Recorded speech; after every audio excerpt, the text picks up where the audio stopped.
చూద్దాం.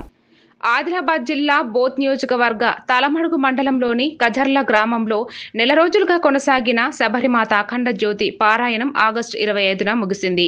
చివరి రోజు డప్పులు, మంగళ హారతులు, డీజే డప్పులతో భక్తులు పల్లకిని ఊరేగించి నృత్యాలతో సందడి చేశారు. ఆంధ్ర, మహారాష్ట్ర నుంచి వచ్చిన శబరిమాత భక్తులు పాల్గొన్నారు. అన్నదాన కార్యక్రమం ఏర్పాటు చేసి ఈ ఆధ్యాత్మిక ఉత్సవాన్ని విజయవంతంగా నిర్వహించారు.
గారు కూడా వేదికను అలంకరించాల్సిందిగా కోరుతున్నాం.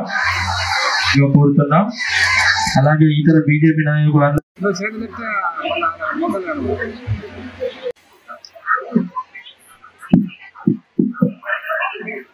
మన ప్రియతమ నాయకులు ఆదిలాబాద్ శాసన సభ్యులు